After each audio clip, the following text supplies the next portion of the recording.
تصريحات اللاعبين. الكلمة الآن لبعض مسؤولي الجامعة الملكية المغربية لكرة القدم اللي كانوا ضمن الوفد المغربي في بانجي، وتصريحات بعض الصحفيين المغاربة اللي رافقوا الأسود في رحلة بانجي واللي تكلموا الميكروفون نوفل العوامة. إن شاء الله التأهل غادي يكون بالمغرب ويكون احتفال شعبي كبير بحول الله. فنهني بهذه المناسبة المغاربة اللي جاوا يحضروا هذه المقابلة، الطاقم التقني، اللعابة، الصحافة. رغم الضغوطات اليوم كل شيء مشوق للفريق الوطني، والحفلة بحول الله تكون في المباراة طنجة. خصنا نشحوها، خصنا جميعا نحضروا لها باش تكون احسن من المقابله ديال 4 يونيو في مراكش. صراحه ملي تنتفكروا 20 دقيقه الاولى تنقولوا راه ضيعنا الانتصار، ولكن لابد اننا نسيروا مقابله. ملي ما جابش الله الهدف خاص الانسان ما يتلقاش هدف وما يكونش عنده ما ينهزمش. الحظوظ ديالنا لا زالت قائمه، اهم شيء هي انها قائمه وبالنتيجه ديالنا ماشي بنتيجه الاخرين. تنشكروا اللاعبيه بزاف على هذه المقابله الرائعه اللي قدموا، لانه راكم شفتوا معنا ساعه المكانه قبل من المقابله ما عرفناش راسنا واش غنلعبوا ولا ما غنلعبوش.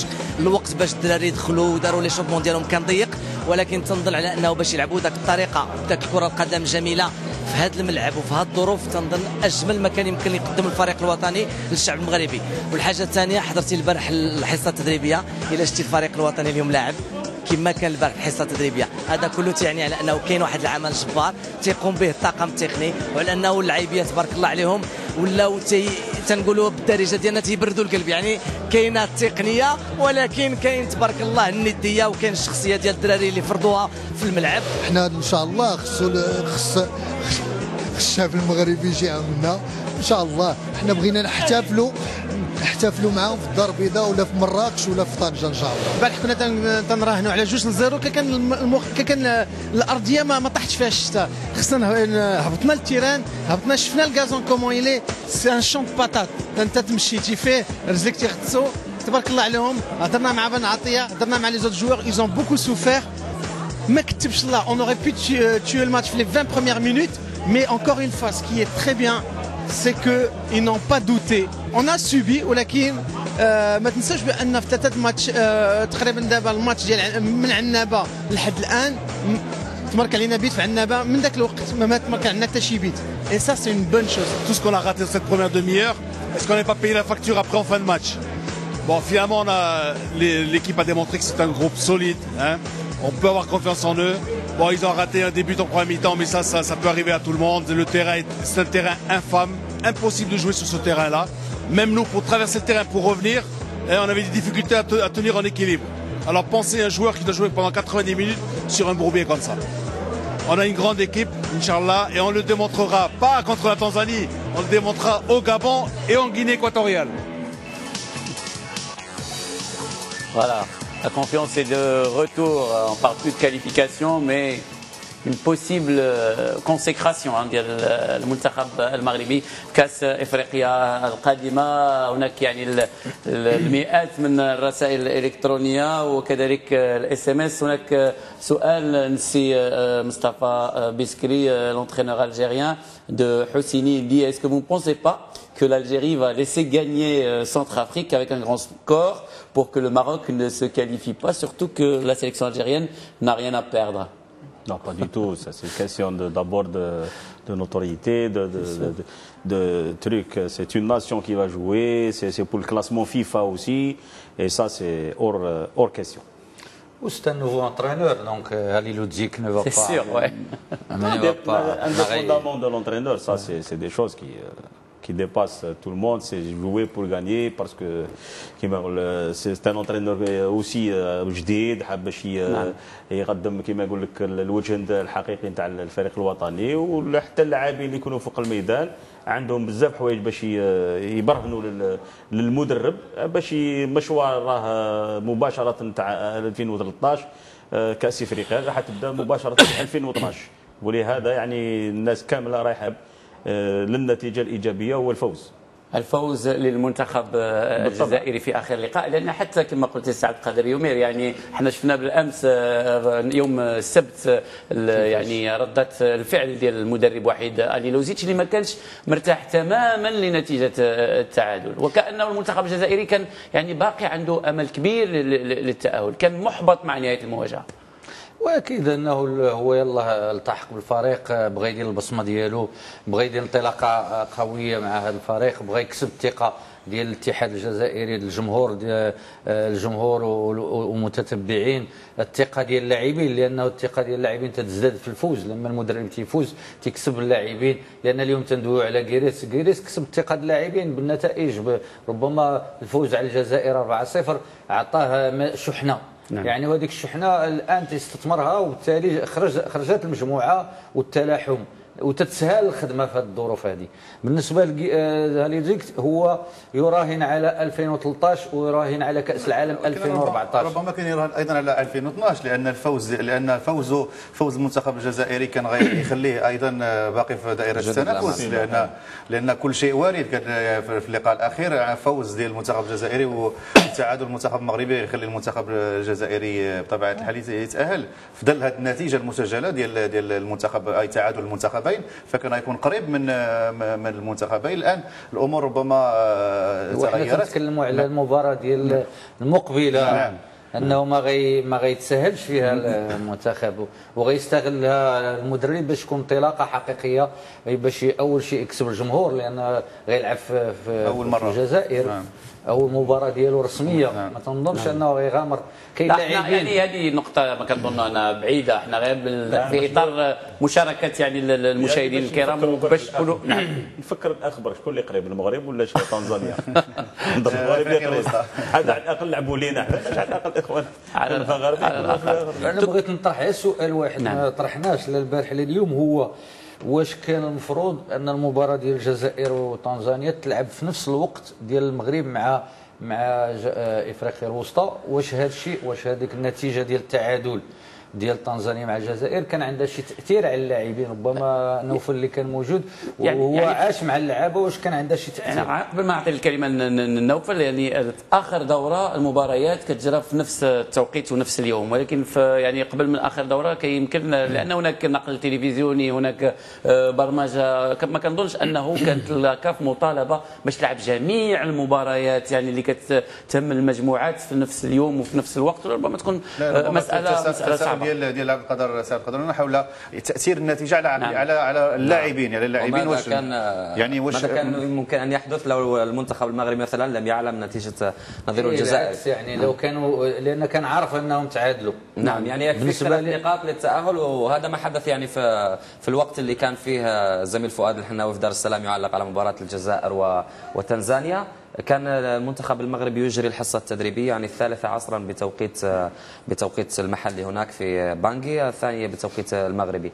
فانتهاء الحصة التدريبية واستقاء آراء اللاعبين كان مباشرة بعد تعادل المنتخب الجزائري مع النظير التنزاني بهدف لهدف، ويعني نقطة واحدة لكل فريق، وبالتالي 3 نقاط كانت ربما تضمن تأشيرة العبور للمنتخب المغربي. فهذا ساعد نفسيا أن المنتخب المغربي يهيأ بطريقة جيدة، وبأن يكون لديه أكثر من فرصة لتحقيق نتيجة. ربما التعادل هو سيكون ربما فاتحة للتأهل وليس تأكيدا له، لأن المنتخب المغربي لا سمح الله في حصول أي نتيجة مفاجئة أمام تنزانيا هنا في أكتوبر المقبل سيكون داخل في لغة الحسابات المعقدة، خاصة لقاءين يعني سيجريان بتوقيت واحد، أفريقيا الوسطى مع الجزائر والمغرب مع تنزانيا.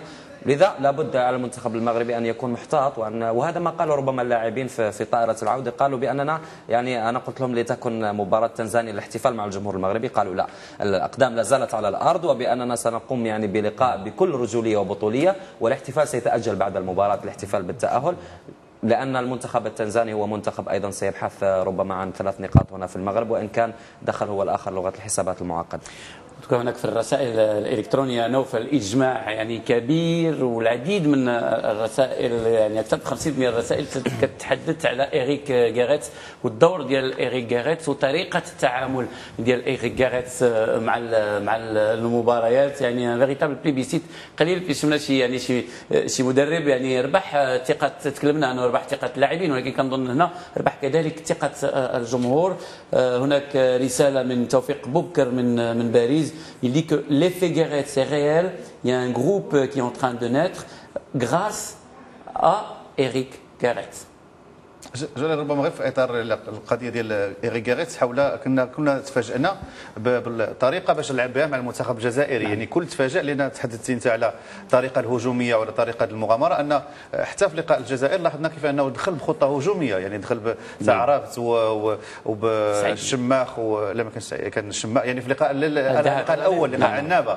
لقاء عنابه لان كان اول لقاء يجريه وكل شيء كان كينتظر انه يلعب بخطه دفاعيه في الوقت اللي فاجأ الجميع تاع رابط بالشماخ بوصوفه بحجي. فبالتالي هذا كينم على ان الرجل يعني عنده حس، بالرغم من انه مدافع يعني كلاعب مدافع ايمن وكلاعب يعني كمدافع ايمن، لكنه كنلاحظوا انه كيلعب بحس هجومي، وانه ربما في لقاء الجزائر الهدف المبكر وضربه جزاء ربما قصت العشب من تحت اقدام اللاعبين، لكن هذا كيعكس ان المدرب يعتمد على نهج هجومي. وحتى ايضا لاحظنا ايضا في لقاء ودي امام المنتخب السنغالي اللي قدم عطاء جيد. اذا هذا رجع ايضا لتوفره على خزان كبير من اللاعبين اللي كيمارسوا في هذا يعني في هذا الاطار هذا على المستوى الهجومي. كاين العديد من اللاعبين عنده قطع غيار، فبالتالي هذا كيجعله انه يلجا لهذا نهج لاعب هجومي. حتى في لقاء الامس جلال يعني في الدقائق اللي كان هاجم فيها منتخب افريقيا الوسطى تم اقحام الحمداوي والعيساتي يعني، وكانوا يقول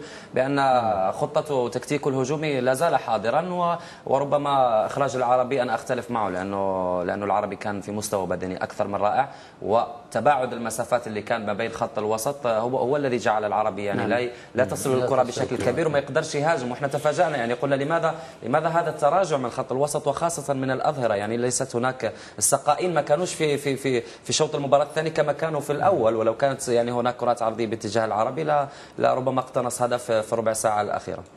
احمد غير جيريت لانه باش نشوفوا التاريخ ديالو كمدرب، فهو طبعا منتوج الكره البلجيكيه. نعم. والكره البلجيكيه اصلا تتعتمد على الدفاع لانه دوله صغيره وعدد السكان الى اخره، فحتى في المباريات ديالهم كانوا دائما كيخرقوا مدافعين كبار، ما عندهمش مهاجمين المستوى العالمي اللي وصلوا ولا احترفوا الى اخره.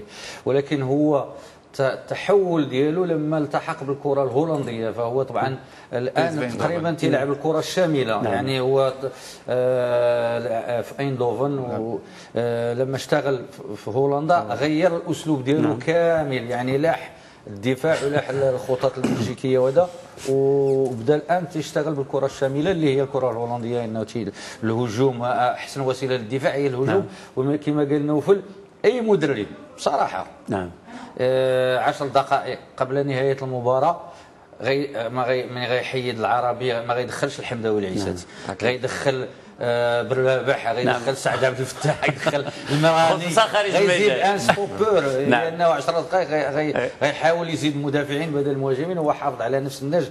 طبعا دخل الشيحاني بكري ومن بعد رجع للوضع ديالو الطبيعي بحيث الحمداوي والعيساتي بلاصه العربي وبلاصه السعيدي. وحتى ربما كمان كان فيها التفات، ربما انا شاهدت جلس مع اللاعبين التفاته ابويه ان صح التعبير، كيف ينظر الاب لابنائه، ينظر لهم بعطف وحنان. الحمداوي ربما يشعر الان بانه نعرف مشاكل هذا اللاعب في اكس امستردام. اسماعيل العيساتي يعني اختار نداء القلب، لبى نداء الوطن، دخل المنتخب المغربي لكي اكسب هؤلاء اللاعبين، لامنحهم فرصه وان كان في ربع ساعه الاخيره. وربما جودة هؤلاء اللاعبين أبانا عنها في لقاء السنغال، شاهدنا الحمداوي تقريبا شوط ثاني كامل، شاهدنا العيساتي أيضا حركات انسجام مع المجموعة، وبالتالي كان إيمان من إيريك غاريت بلاعبيه، وكان أيضا تعزيز لثقة هؤلاء اللاعبين بأنفسهم لأنه سيحتاجهم في اللقاءات المقبلة ربما.